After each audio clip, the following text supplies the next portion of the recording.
प्यारे साथियों नमस्कार। YouTube के SP math by RP channel पर आपका हार्दिक स्वागत है। आइए आज हम लोग 9वीं कक्षा के गणित के अंतर्गत प्रमेय 9.2 और 9.3 को सिद्ध करना सीखते हैं। देखिए प्रमेय 9.2 एक ही आधार या समान आधार पर और एक ही समांतर रेखाओं के बीच स्थित त्रिभुज क्षेत्रफल में बराबर होते हैं। देखिए मान लीजिए एक त्रिभुज ABC है, एक ही आधार BC पर एक त्रिभुज DBC बना है, तो हमें सिद्ध करना है ABC का क्षेत्रफल बराबर DBC का क्षेत्रफल। अब देखिए सवाल में कहा एक ही आधार या समान आधार, लेकिन दो समांतर रेखाओं के बीच। देखिए ये भी एक त्रिभुज है PQR और QSR, जिसमें आधार PR और इस त्रिभुज का आधार QS आपस में बराबर है। तो हमें सिद्ध करना है कि इसका क्षेत्रफल बराबर इसके क्षेत्रफल। दोनों समांतर रेखाओं के बीच बने हैं, आधार दोनों के समान हैं, केवल यही पलट दिया गया है, इसका आधार नीचे इसका आधार ऊपर हो गया है। इसी तरह से देखिए यहाँ दो त्रिभुज बने हैं KLM और XYZ, जिसके आधार समान हैं और दोनों समांतर रेखाओं के बीच बने हैं। क्या दोनों समांतर रेखाओं के बीच बने हैं। तो क्या सिद्ध करना है, त्रिभुज KLM का क्षेत्रफल बराबर त्रिभुज XYZ का क्षेत्रफल। ठीक है, आइए पहले एक विधि से इसको हल करना सीखते हैं। देखिए मान लीजिए इस बिंदु से त्रिभुज के शीर्ष से उसके आधार पर लंब डाल दिया गया, यहाँ इसके आधार शीर्ष से इसके आधार पर लंब डाल दिया गया, उसी तरह से ये लंब डाल दिया गया और यहाँ भी एक लंब डाल दिया गया। ठीक है, मान लीजिए यह चित्र 1 है, यह चित्र 2 है, यह चित्र 3 है। इसमें भी लंब डाल दें, A से यहाँ लंब डाल दिया गया और एक त्रिभुज है, यहां से इस पर लंब डाल दिया गया। मान लीजिए यहां नाम हो गया यहाँ O और O'। ठीक, इस तरह से यहां भी नाम दे देंगे। मान लीजिए यहाँ है E और E'। ठीक, यहां नाम दे रहे हैं F और F'। आइए पहले एक का सिद्ध करते हैं, उसी से सबका हो जाएगा। तो क्या दिया है, दिया है, देखिए पहले इससे चलते हैं चित्र 1 से।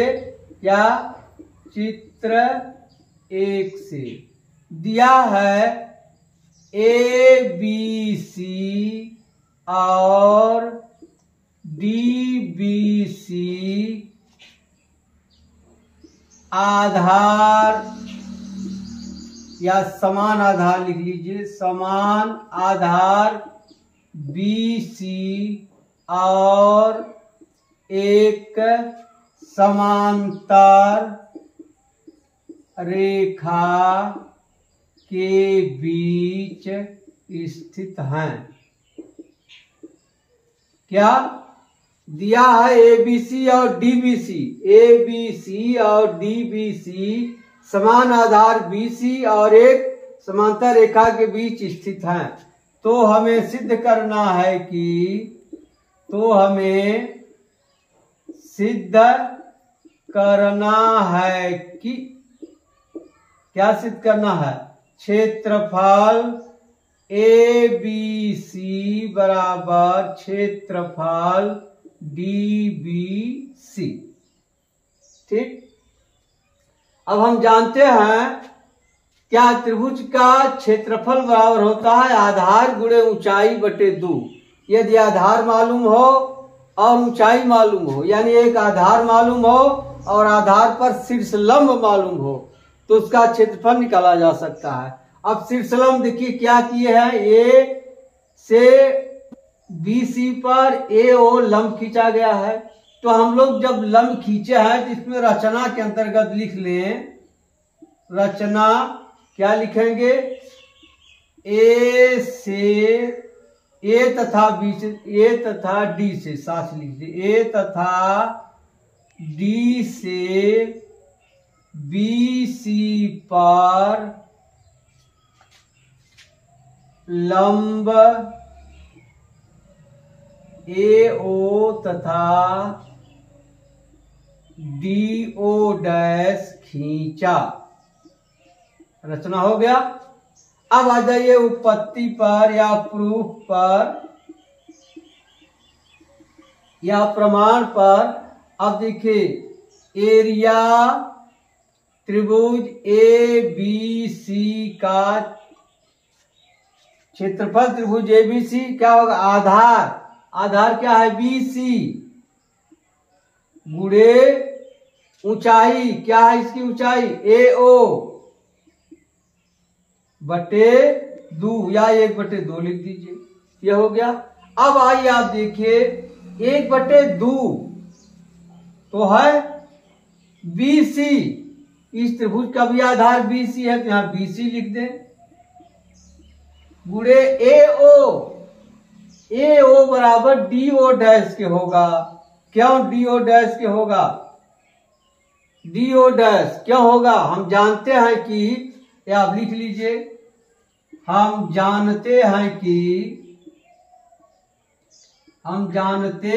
कि दो समांतर रेखाओं के बीच की लंबवत दूरी समान होती है, इसलिए क्या हो जाएगा AO बराबर DO डैश। अब क्या हो गया, क्षेत्रफल त्रिभुज ABC बराबर 1/2 BC गुणे, अब DO डैश के क्या रख देंगे AO, क्या AO।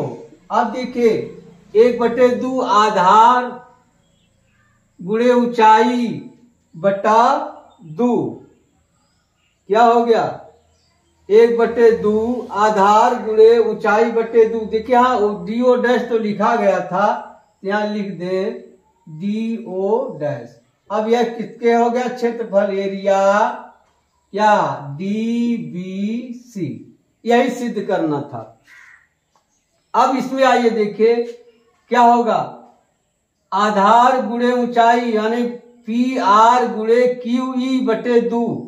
अब PR बराबर है QS, यहां लिख देंगे QS। अब QE बराबर है E डैश R के, ये लिख देंगे। देखिए यह इसके बराबर है और यह इसके बराबर है, इसलिए इसका क्षेत्रफल बराबर इसके क्षेत्रफल के। वही हाल इसमें है। अब लिख देंगे आधार गुणे ऊंचाई यानी LM गुणे KF बटे 2। अब LM की जगह रख देंगे अब क्या YZ और KF की जगह क्या रख देंगे F डैश। क्या आ गया, इसका क्षेत्रफल हो गया।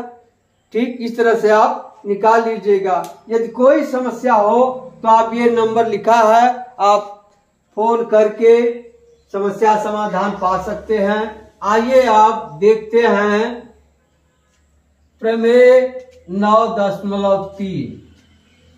देखिए आप चाहे तो इसको आप दूसरे विधि से भी एक हल कर सकते हैं। आइए दूसरी विधि भी आप जान लीजिए। मान लीजिए इसी से कर रहे हैं, किससे, इससे, यानी चित्र 1 से अथवा में कर दीजिए, अथवा 1 से है। अब देखिए इसमें क्या किया गया है। अब यह आप मत करिए, आप दूसरे ढंग से इसको आप कर रहे हैं तो इसमें लंब मत डालिए। अब क्या लिखेंगे ए बी के समानांतर, देखिए ए बी के समानांतर सी ई खींचा। क्या रचना कर देंगे, ए बी समांतर सी ई तथा बी डी समांतर बी डी समांतर सी एफ खींचा। यह रचना हो गया।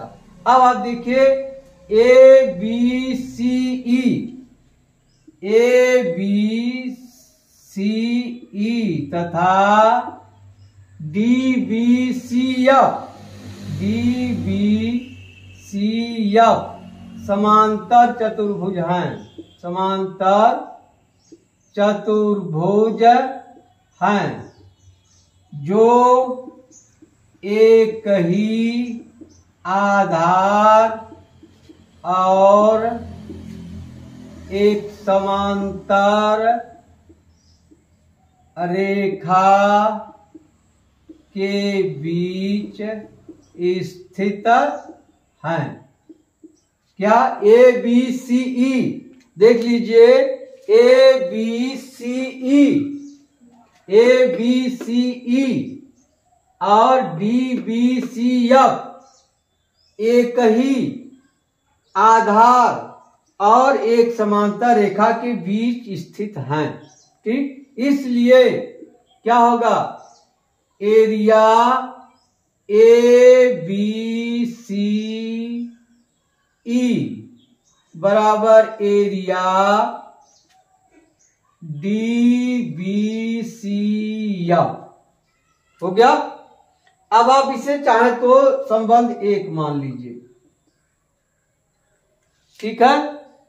अब देखिए समांतर चतुर्भुज ए बी सी ई समांतर चतुर्भुज ए बी सी ई का विकर्ण क्या है, ए सी है, विकर्ण ए सी है। इसलिए एरिया ए बी सी बराबर area A C E, area A सी ई।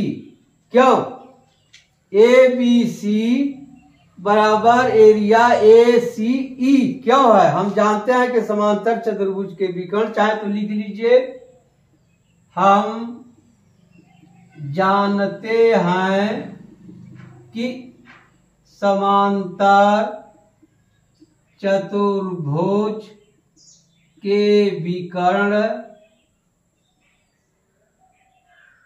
दो समान क्षेत्रफल वाले त्रिभुजों में विभक्त करते हैं। हम जानते हैं कि समांतर चतुर्भुज के विकर्ण दो समान क्षेत्रफल वाले त्रिभुजों में विभक्त करते हैं। और यहाँ आप लिख सकते हैं, हम जानते हैं कि एक ही आधार पर बने दो समांतर चतुर्भुजों का क्षेत्रफल समान होता है जब वे एक समांतर रेखा के मध्य स्थित होते हैं। अब इसलिए आप इसको क्या लिख सकते हैं, area A B C E, A B C E का क्षेत्रफल बराबर हो जाएगा दो एरिया ए बी सी। देखिए जब यह आपस में बराबर हैं, यह आपस में, यह दोनों क्षेत्रफल में बराबर हैं, तो पूरे का यह आधा होगा तो क्या होगा 2, या यूं कहिए इसका पूरा क्षेत्रफल दूना होगा, या इसको 1/2 कहिए, या यहां से 2 इधर कर दीजिए। अब इसको क्या मान लें, संबंध 2 मान लेते हैं। अब आइए देखते हैं क्या समांतर चतुर्भुज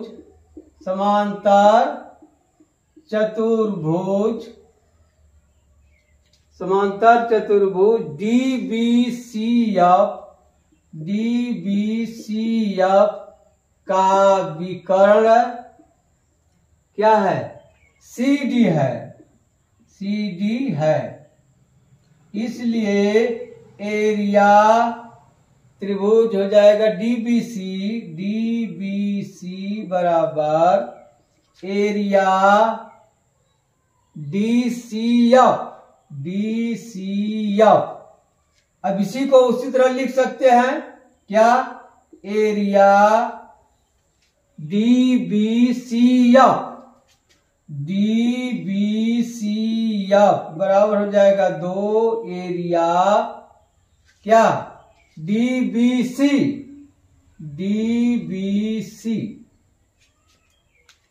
अब इसे 3 मान लेते हैं। आप देखिए 3 है यार, क्या यह 3 है। अब क्या करेंगे, संबंध 2 और 3 से, संबंध 2 और 3 से क्या, संबंध 2 और 3 से, ठीक। आप देखिए ABEC देखिए यहां लिखा है। अब इसके जगह रख दे हम क्या 2 एरिया ABC बराबर, और इसकी जगह क्या लिख दे DBC। ये यहां लिखा है DBC नहीं, यहाँ F है, ठीक। 2 एरिया DBC। अब देखिए 2 से 2 कट जाएगा, क्या आ जाएगा, एरिया ABC बराबर एरिया DBC। यही सिद्ध करना था। आप देख लीजिए, आपको जो सुविधा लगे, जो आपको आसान लगे, उसी विधि से आप हल करिएगा। सीखने के लिए आप सीख लीजिए। अब आइए अगला प्रमेय देखते हैं।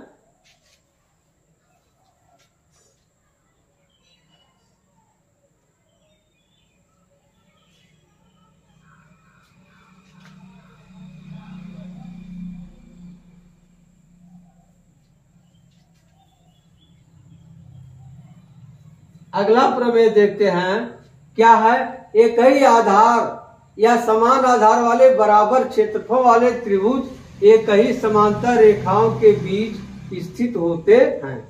अब चलिए, आप चित्र देख लिए, आप उस तरह से भी बना सकते हैं, इस तरह से भी बना सकते हैं, इस तरह से भी, आप चाहे इससे कहिए चाहे इससे कहिए। चलिए इसी से सिद्ध करते हैं। मान लीजिए यह चित्र 2 है, तो प्रमेय कितना है 9.3। एक ही आधार, देखिए आइए इससे सिद्ध कर देते हैं 3 से। इसको मिटा दे रहे हैं, उसी तरह से ये भी लगेगा, जैसे ये लगेगा वैसे ये भी लगेगा।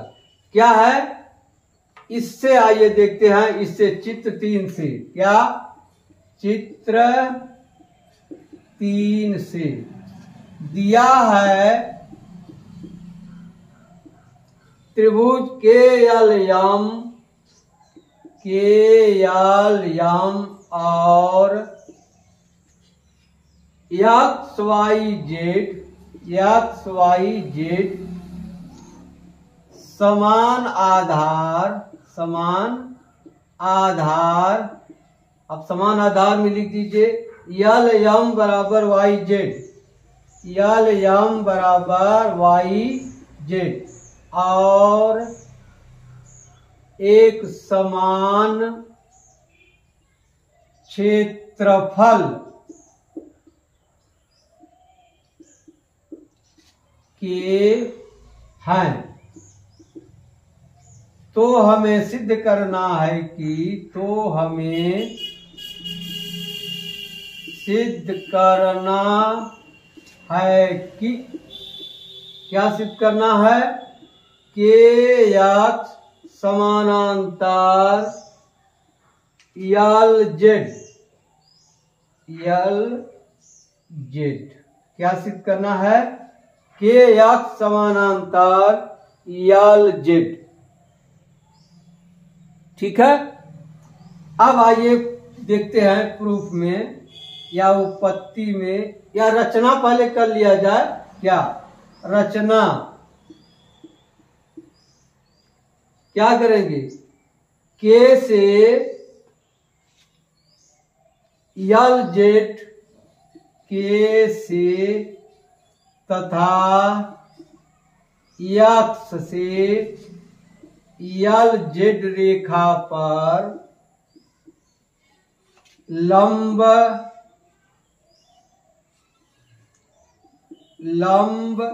रेखा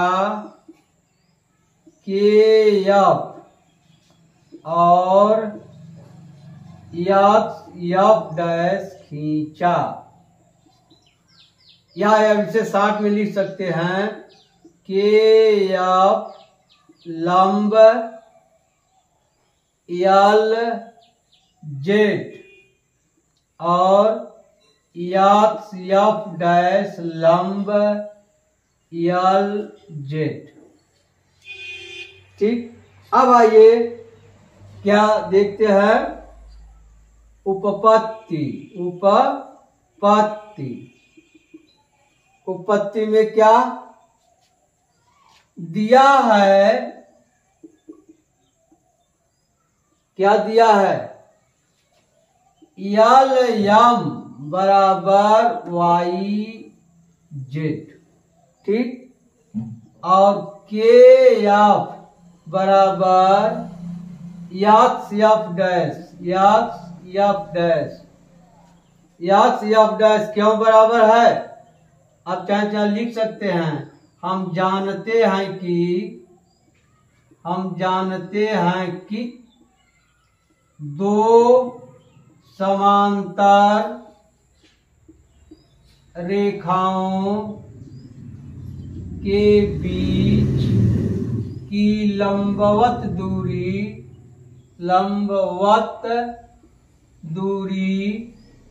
समान होती है,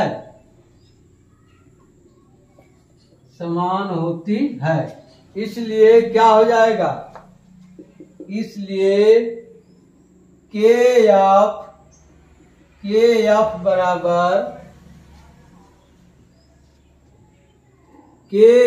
बराबर क्या हो जाएगा? X F dash.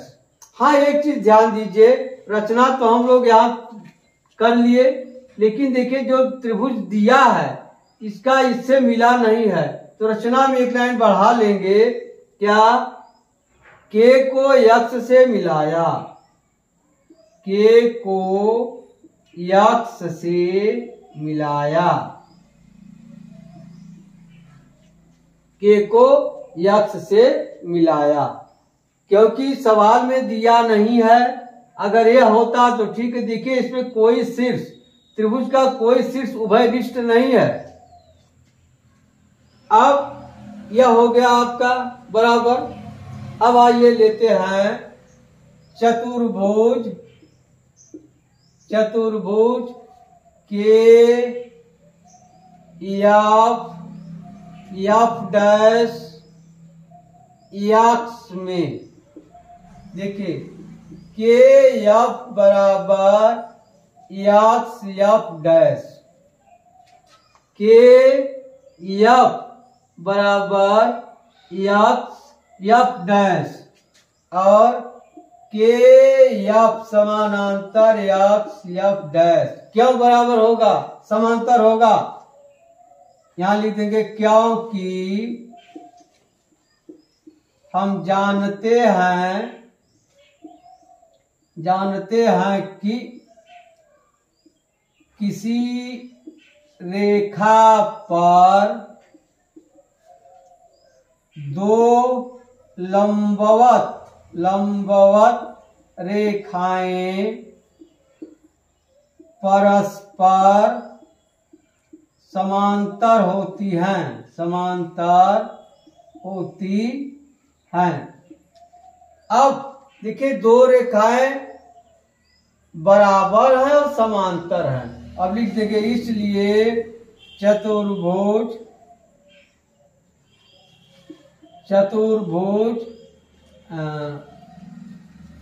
क्या है, के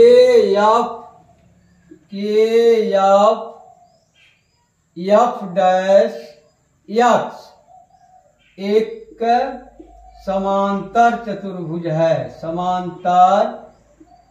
चतुर्भुज है, अतः क्या हो जाएगा,